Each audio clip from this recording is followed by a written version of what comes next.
आता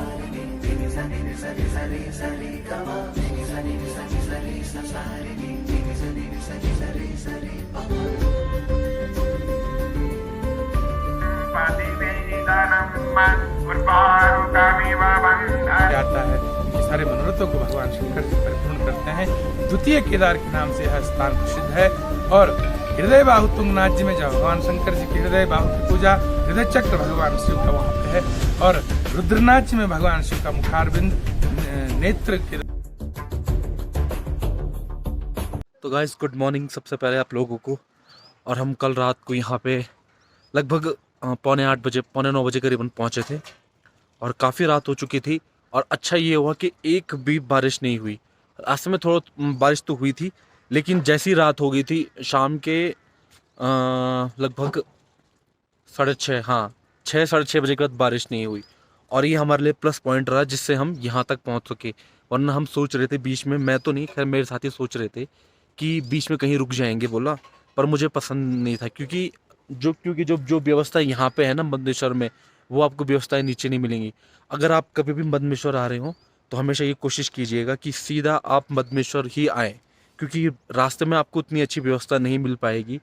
यहाँ पे रूम्स अवेलेबल हैं और जहाँ पे मैं हूँ ना अभी, श्री मद्देश्वर होम स्टे पे, ये बिल्कुल फर्स्ट पे ही है और हम यहाँ पे अभी कल रात को स्टे हमने यहीं किया और देखते हैं आज क्या होता है। और दोस्तों मैं आपको सबसे खूबसूरत नज़ारा दिखाता हूँ यहाँ का। यहाँ से शायद दिख नहीं रहा है अभी, पर मैं आपको बैक कैमरा से दिखाने की कोशिश करता हूँ। और जो सनराइज़ है ना, बहुत प्यारा नज़ारा आ रहा है। अगर मैं कैमरे से व्लॉग करता ना इस समय तो कैमरे से और खूबसूरत आता, लेकिन अनफॉर्चुनेटली जो मेरा कैमरा है ना, उसका सामान अब तक आया ही नहीं है। उस भाई को बोल बोल के मैं थक चुका हूँ और बहुत परेशान हो गया मैं, वरना कैमरे से करना चाह रहा था व्लॉग, क्योंकि इतना खूबसूरत नज़ारा है ना यहाँ का। मैं आपको अभी दिखाता हूँ। दोस्तों वो देखिए सनराइज़ कितना खूबसूरत लग रहा है ना, ये देखिए बहुत प्यारा। अगर मैं थोड़ा जल्दी और उठता ना तो ये तो पूरा सनराइज़ हो चुका है, थोड़ा जल्दी और उठता ना तो मैं आपको स्टार्टिंग से दिखाने की कोशिश करता। बहुत खूबसूरत। इस समय थोड़ा सा राहत मिल रही क्योंकि ठंड बहुत है यहाँ पे। और आसपास का नज़ारा देखिए, आसमान पूरा साफ है और यहाँ हैं हम इस वाले पे। और ये जहाँ ये बाहर जूते दिख रहे हैं ना, ठीक उसी वाले रूम में है। ये रूम अभी खाली है। और ये देखिए ऊपर का नज़ारा देखिए कितना प्यारा है, बहुत मज़ा आ रहा है इधर। यहाँ आपको जो दिखाता हूँ, इस आसपास ये सारे होम स्टे हैं यहाँ पे। और वो देखिए सामने मंदिर, जय हो मद्देश्वर महाराज की, कितना प्यारा मंदिर है ना। ये सारे होम स्टे हैं यहाँ पर। ये देखिए लगभग यहाँ से 100-200 मीटर मंदिर दूर होगा। ये देखिए आसपास का क्षेत्र कितना खूबसूरत है, कितना प्यारा है ना, मज़ा आ रहा है इधर। तो गाइस मैं तो उठ के ब्रश कर लिया, बस नहाता हूँ थोड़ी देर में। और 7:30 बजे से यहाँ पूजा शुरू होती है, 12 बजे तक यहाँ पूजा चलती है। फिर 12 बजे तक पूजा कर ली तो कर ली, नहीं तो सीधा नेक्स्ट डे।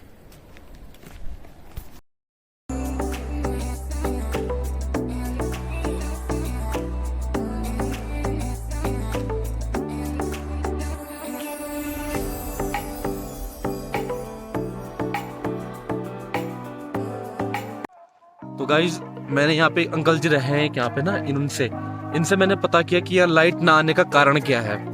तो अंकल जी ने बताया कि जो वाइल्ड लाइफ रिसर्च एरिया है ना ये, तो इस वजह से यहाँ पर इतने सालों से लाइट नहीं आई है। और ये एक तरफ से फॉरेस्ट के अंडर भी आता है ये लाइट, ये माफ कीजिएगा ये क्षेत्र। इस वजह से यहाँ लाइट आना बहुत मुश्किल है। लेकिन फिर भी लोगों ने काफ़ी साल पहले अपील कर दी थी, आई थिंक 3-4 साल पहले ये अपील कर दी थी कि यहाँ लाइट की व्यवस्था चाहिए। और मुझे भी लगता है कि क्योंकि यहाँ पर ना बहुत दूर स्टेट से लोग आते हैं स्टे करने के लिए। और यहाँ पे जो मंदिर देख रहे होंगे ना आप, ये मंदिर के लिए ही आते हैं इधर। और ये मद्देश्वर का मंदिर है, ये नवंबर तक इसके कपाट खुले रहते हैं और मई में इसके कपाट खुल जाते हैं। नवंबर के बाद यहाँ कपाट बंद होते हैं और कोई नहीं रहता है यहाँ पर, इतनी बर्फबारी हो जाती है बहुत ज़्यादा। और इन लोगों का यहाँ पर जीवन व्यतीत करना इतने दिनों तक, इतने महीनों तक बहुत मुश्किल होता है। देखिए आज के इस 21वीं सदी में हम लोग क्या करते हैं, नेट चलाई चाहिए हमको, यूट्यूब वगैरह न जाने क्या क्या क्या क्या बहुत सारी सुविधाएं ये चाहिए, और उसके बावजूद भी उससे परे ये लोग हैं। ये सिर्फ लोग यहाँ, किसी का इन्वर्टर है, किसी की बैटरी है, और उसके भरोसे ही लोग यहाँ रहते हैं। और सोचिए, इन्वर्टर तो तभी चार्ज होगा जब धूप होगी, क्योंकि यहाँ लाइट तो है नहीं, और लाइट होती तो इन्वर्टर उससे चार्ज हो जाता, लेकिन लाइट तो है नहीं यहाँ, तो धूप के भरोसे रहना पड़ता है। और कभी कभी तो धूप भी नहीं आती, तो सोचिए लोग कैसे व्यतीत करते होंगे। अगर हम लोग बिना फ़ोन के, बिना लाइट के रहने लग जाएंगे तो बहुत मुश्किल हो जाएगा। और इस सदी में भी ऐसे लोग यहाँ रहते हैं, तो सोचिए कितना इनका एक कठिन जीवन है। और मैं तो, अगर पहले तो आप लोग इस वीडियो को ज़्यादा से ज़्यादा शेयर करें, क्योंकि यहाँ पर जो लोग हैं ना, इनकी हमको समस्या देखनी चाहिए। और इनके साथ साथ जो हम देखो, एक उत्तराखंडी मैं भी हूँ, तो यहाँ बहुत सारे लोग बाहर से आते हैं, उनको भी बहुत दिक्कतों का सामना करना पड़ता होगा। किसी को तो पता भी नहीं है कि यहाँ लाइट है ही नहीं, क्योंकि हम लोकल लोग हैं तो हमें पता है कि यहाँ लाइट, मैं यहाँ दूसरी बार आ रहा हूँ तो मुझे तो खैर पता है कि यहाँ लाइट की बिल्कुल भी व्यवस्था नहीं है। और सरकार को इस चीज़ पे ध्यान देना चाहिए, क्योंकि देखिए जहाँ से सरकार को थोड़ा फ़ायदा मिल रहा है वहाँ पे सरकार को थोड़ा ध्यान देना चाहिए, लाइट आनी चाहिए यहाँ पर। और क्या कहते हैं कि जो भी बाहर के लोग आएंगे उन तक ये मैसेज नहीं जाना चाहिए कि भाई यहाँ लाइट की ऐसी व्यवस्था नहीं है, ये नहीं है, उसका बहुत असर पड़ता है। और मैं आपको एक चीज़ और बताता हूँ कि आपको मैं अभी बैक कैमरा करके दिखाता हूँ। वो जहाँ वो वाला पहाड़ देख रहे हो ना, वो वाला पहाड़, क्या बोला था आपने, पांडु क्या बोला था, पांडव इस तरफ पड़ता है पांडव सिरा और नंदी कुंड, ये रुद्रप्रयाग डिस्ट्रिक्ट के अंदर ही आता है। और यहाँ से लगभग 15-16 किलोमीटर का ट्रैक है। और इस रास्ते लोग जाते हैं, रुद्रनाथ हो गया, आपका बद्रीनाथ हो गया। और कहते हैं कि रुद्रनाथ यहाँ से 3-4 दिन का ट्रैक है, और बद्रीनाथ कम से कम 7 दिन का ट्रैक है। और कल्पेश्वर ना, और कल्पेश्वर महादेव, कल्पेश्वर तो मेरे ख्याल से वहाँ आता है चमोली में ना, चमोली में आता है। कल्पेश्वर कितना दिन का होगा, 4 दिन का ना। देखिए कल्पेश्वर महादेव भी 4 दिन का ट्रैक है। और ये देखिए भैंसे, ये भैंसे यहाँ पर प्राकृतिक चीजें खाती हैं, प्राकृतिक घास, बहुत प्यारा, यहाँ पर बहुत शुद्ध शुद्ध वनस्पतियाँ होती हैं, और जिससे ये भैंसे, इनका स्वास्थ्य सही रहता है। तो देखिए कितना कुछ है यहाँ पर इसके पीछे छुपा हुआ। किसी जमाने में जब लोग, गाड़ी नहीं रहती थी ना, तो लोग यहीं से ट्रैक करते थे, 7 दिन का, 8 दिन का बद्रीनाथ का, 4 दिन का कल्पेश्वर का, और 3-4 दिन का रुद्रनाथ का। तो इस तरह से यहाँ ट्रैक हुआ करता था। अब कहाँ, अब तो बिना गाड़ी के कौन जाना चाहता है। तो बहुत प्यारा नज़ारा है इधर का, कसम से। है तो छोटा एरिया, लेकिन इस छोटे एरिया में बहुत कुछ देखने को मिल रहा है, बहुत प्यारा नज़ारा है। खैर गाइस, सब चलते हैं, अभी नहाते हैं, उसके बाद पूजा करते हैं। तो भाई चलते हैं पूजा करने, नहा धो के सब फिट हो गए हैं अपने, सब नहा गए हैं, और हमने प्रसाद की थाली भी ले ली है। ठीक है, चलते हैं, पूजा करते हैं। और आप ये जो मंत्र को उच्चारण सुन रहे होंगे ना, ये सब मंदिर से हो रहा है, और बहुत मज़ा आ रहा है ये सब सुनकर। खैर चलते हैं, मंदिर के दर्शन करते हैं, और आपको अच्छे से मंदिर दिखाता हूँ। तो दोस्तों पहुँच चुके हैं बिल्कुल मंदिर के करीब, और आप ये देख रहे होंगे मद्मेश्वर महाराज का मंदिर, बिल्कुल करीब पहुँच गए हैं। और ये सरकारी कमरा है आई थिंक। ये देखिए क्या शुद्ध उच्चारण हो रहा है यहाँ पे मंत्रों का। यहाँ पे जूते चप्पल वगैरह उतारे जाते हैं, है ना। और ये है मंदिर, और उसके पीछे की लोकेशन देखिए कितनी प्यारी है, ये देखिए। और यहाँ पे शायद औरतें बैठी हुई हैं, ये पूजा वूजा का सामान जो होगा, पूजा वूजा करेंगे यहाँ पर, देखिए।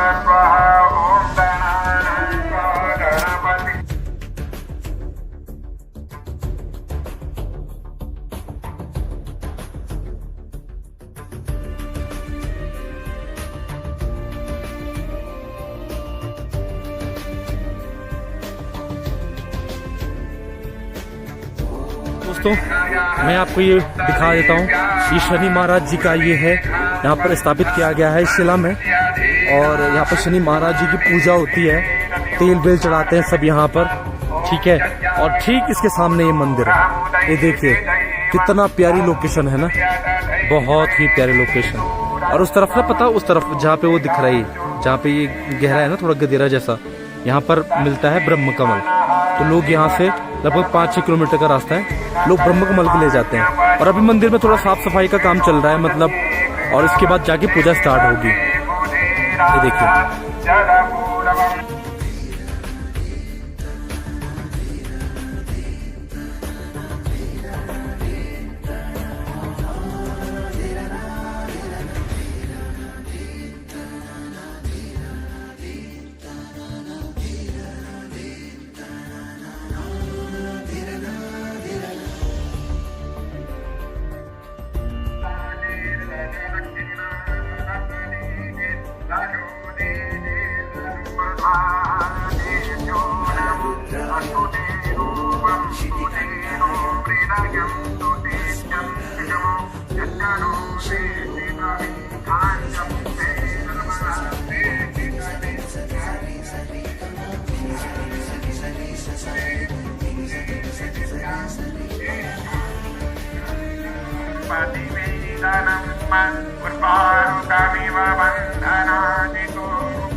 गाइस, जब भी आप यहाँ पर आए मंदिर के दर्शन करने, तो सबसे पहले जो ये पानी है ना, ये धारा है ना, जो यहाँ पर हाथ पांव धुल के आप सीधा यहाँ दर्शन करने जा सकते हैं।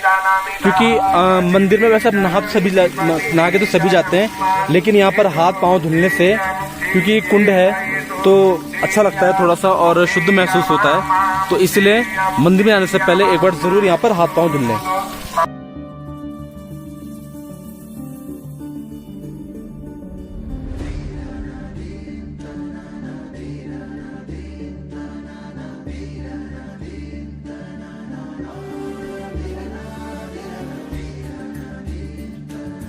ये देखिए शिव जी की मूर्ति, मतलब सॉरी पेंटिंग, कितनी प्यारी पेंटिंग बना रखी है। और देख रहे होंगे आप तो दोस्तों, ये जो पेंटिंग बनाई है, ये बनाई है अरविंद पंवार पहाड़ी ने, और शानदार पहाड़ी है। और ये जो लड़का है ना, ये अरविंद पंवार पहाड़ी, ये यही नीचे गौंडनार के हैं। और क्या खूबसूरत पेंटिंग बनाई है, बहुत मेहनत। एक ऐसी ही पेंटिंग हमने केदारनाथ में भी देखी थी, लेकिन उसका पता नहीं किसने बनाई थी। क्या खूबसूरत पेंटिंग बनाई है, और ऐसा लगता है बिल्कुल कि साक्षात शिव जी यहाँ पर बैठे हुए हैं। बहुत बढ़िया पेंटिंग है।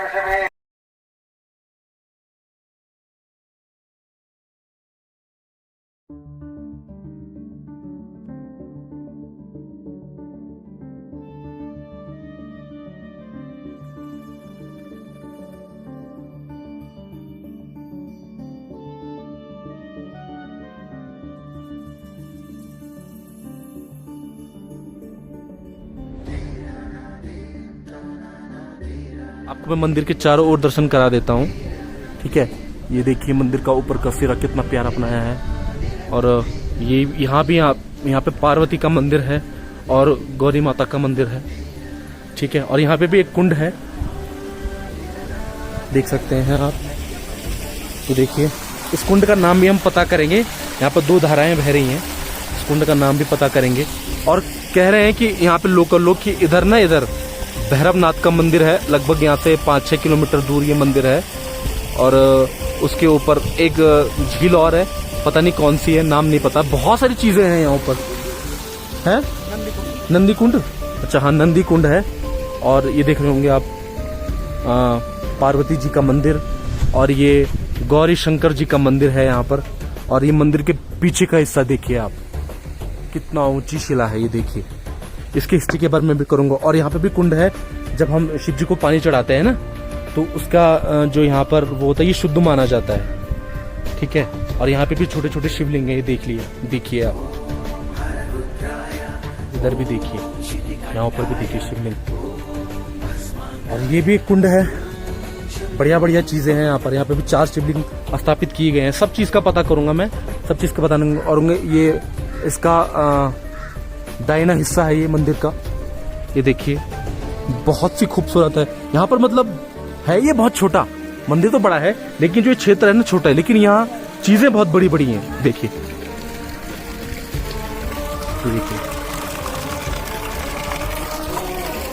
यहाँ पे भी शिवलिंग स्थापित किया गया है, ये देखिए बहुत खूबसूरत ये मंदिर। ये आगे का हिस्सा है, देखिए ये है मंदिर, आगे से मंदिर ऐसा दिखता है।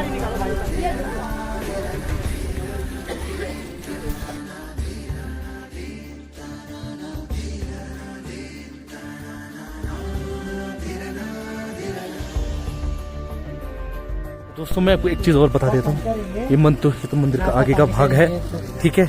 और ये जो आप धारा देख रहे हैं ना, इसमें सिर्फ और सिर्फ जो है भगवान ही नहा सकते हैं। कहने का मतलब ये है कि इससे जो भगवान की जो मूर्ति है, शिवलिंग है, वो इससे चढ़ाया जा सकता है, ठीक है। और जो भी बाण वस्त्र त्रिशूल वगैरह जो भी होते हैं ना शिव जी के, वो इसी से नहाते हैं। इस पे कोई इसको स्पर्श नहीं कर सकता है, क्योंकि यहाँ पे देखिए साफ साफ निर्देश में लिखा हुआ है कि इसको स्पर्श नहीं करना है, और सिर्फ यहाँ पे भगवान जी ही नहाते हैं, ठीक है। और आपको एक चीज़ और बता देता हूँ मैं, ये है उदा कुंड। मैं आपको अभी बता रहा था ना, इस कुंड का नाम मेरे को पता नहीं था। यहाँ पर चारों ओर शिवलिंग है। ये है उदा कुंड, और ये अपने आप ही है, इसमें कहीं से पानी नहीं आता, कुछ नहीं आता, ये खुद ही से है। इसका नाम कहते हैं उदा कुंड। और ये है सरस्वती कुंड, जिसकी मैं बात कर रहा था अभी। सरस्वती कुंड है, ठीक है। यह है सरस्वती कुंड। मैं आपको एक बार फ्रंट से दिखा देता हूँ। यह है सरस्वती कुंड, और ये भी प्राकृतिक ही है, सरस्वती कुंड है। और आप ये सोचेंगे ना कि वो पानी वहाँ से आ रहा है, नहीं, इसकी धारा अलग है और वो अलग है। वहाँ से कोई पानी नहीं आता, इसकी धारा बिल्कुल अलग है। इसका नाम है सरस्वती कुंड। तो मैं सबसे पहले तो आप लोगों को ये मंदिर दिखा देता हूँ, कितना शानदार मंदिर है। मैंने पूजा वूजा कर ली, और मैंने पंडित जी से अनुमति मांगी, और पंडित जी ने विनम्र भाव से मुझसे कहा बिल्कुल मैं आपको यहाँ के बारे में बताऊंगा। और पंडित जी, तो आपकी कृपा होगी तो आप प्लीज मुझे यहाँ के बारे में बता दीजिए। इस दिव्य केदारखंड को भगवान शंकर जी का दिव्य ज्योतिर्लिंग प्राप्त हुआ है, और ज्योतिर्लिंग के साथ साथ में यहाँ दिव्य हिमालय की उत्तुंग शिखरों पर जो 5 केदार हैं, केदारम मध्यमम तुंगम तथा रुद्रालयम प्रियम कल्पकम च महादेवम सर्व पाप प्रणाशनम। जब पांडव इस दिव्य हिमालय में अपने पाप का प्रायश्चित करने के लिए, गुरु हत्या गोत्र हत्या का पाप विमोचन होने के लिए इस दिव्य क्षेत्र में आए, तो भगवान शिव ने उन्हें एक रूप में एक स्थान पर दर्शन नहीं दिया। अलग अलग स्थानों पर अलग अलग रूपों में दर्शन दिए, जो 5 केदार।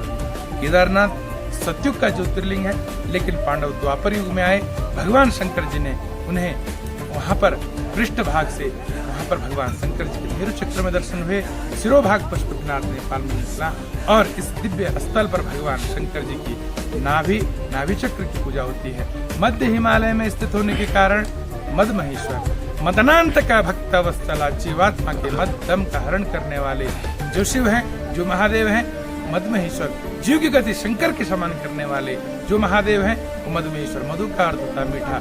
जीवात्मा को जो अच्छा लगे, जो उनकी मनोकामनाओं को, उनकी मनोरथों को सिद्ध करने वाले, उनको शिव सायुज्य प्रदान करने वाले जो देव हैं, वो महादेव मद महेश्वर हैं। और इस दिव्य स्थल पर आकर के जो भी जीवात्मा अपने मनोरथों को लेकर के आता है, कि सारे मनोरथों को भगवान शंकर जी परिपूर्ण करते हैं। द्वितीय केदार के नाम से यह स्थान प्रसिद्ध है। और हृदय बाहु तुंगनाथ जी में जब भगवान शंकर जी के हृदय बाहु की पूजा, हृदय चक्र भगवान शिव का वहाँ पे है। और रुद्रनाथ जी में भगवान शिव का मुखारबिंद, नेत्र के दर्शन, नेत्र चक्र वहाँ भगवान शिव का है। सिरोभाग कल्पेश्वर में जटा, जहाँ भगवान शिव का सिरो चक्र। ये जो 5 केदार हैं भगवान शंकर के दिव्य स्थान है। इन स्थानों पर शिव भक्त आकर के अपनी साधना को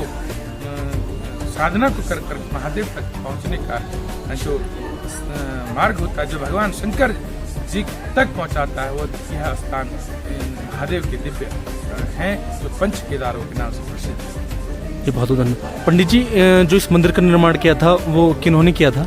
ये सब पांडव कालीन है जी। पांडवों के पौत्र जन्मेजय राजा के द्वारा ये सब दिव्य मंदिरों के निर्माण हुए हैं। जी जी शैली में बने हुए हैं जी। और हिमालय के अधिकांश मंदिर एक ही स्वरूप में हैं। जी जी जी। जो कहते हैं कि पांडवों के द्वारा निर्मित। जी जी। पंडित जी, आपसे एक आखिरी चीज, अगर आपकी अनुमति हो तो क्या मैं आपका नाम, शुभ नाम जान सकता हूँ? मेरा नाम शिव शंकर है। शिव शंकर, बहुत बहुत धन्यवाद। तो लिया होगा कि महाराज जी ने कितनी प्यारे तरीके से यहाँ पर जानकारी दी। और सबसे पहली बात, मैं बहुत जगह मंदिर गया हूँ, केदारनाथ, तुंगनाथ, बहुत जगह गया हूँ, क्योंकि लोकली तो मैं जाता रहता हूँ। लेकिन जो महाराज जी ने आज पूजा कराई है ना, मैं मंत्रमुग्ध हो गया था बिल्कुल। एक टाइम ऐसा भी आ गया था कि मैं इमोशनल हो गया था, क्योंकि जितनी अच्छे से पूजा, और आप उनसे जितनी बार भी पूछेंगे ना, वो आपको हर एक चीज़ की, हर एक अंक की अच्छे से अच्छी जानकारी देंगे।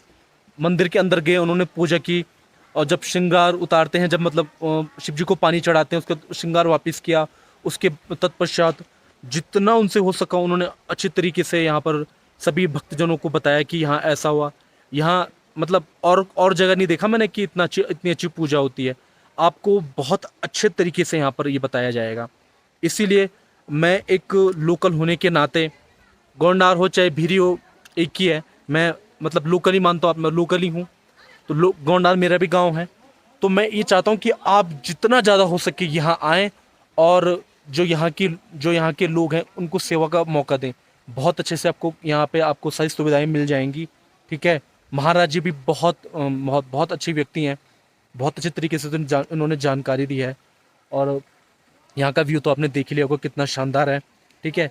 और अब चलते हैं ऊपर की तरफ, और जाने से पहले मैं एक बार फिर से आपको ये जो मंदिर है इसके दर्शन कराता हूँ। ये देखिए मंदिर और उसके पीछे की जो प्रकृति है कितना खूबसूरत है। यहाँ पे शनिदेव जी की शिला है, यहाँ पे शनिदेव जी की पूजा होती है, ठीक है। और वो धारा जो है ये सिर्फ इससे भगवान जी को ही नहलाया जाता है, भगवान जी के जो बाण वस्त्र हैं उनसे उनको नहलाया जाता है। बाकी यहाँ पे किसी को टच करने की कोई मतलब अनुमति बिल्कुल भी नहीं है। इसके ठीक पीछे क्या कहते हैं वो क्या कुंड बोल रहा था, वो कुंड का नाम भूल गया। यहाँ पे ये सरस्वती कुंड है, और वहाँ पे वो क्या कुंड था वो पीछे भाषा उदा कुंड है वो पीछे। और कितना शानदार मंदिर है, देखिए यहाँ पर हमारे महाराज जी, अभी उनको थोड़ा सा रेस्ट मिला है, वो आराम कर रहे हैं।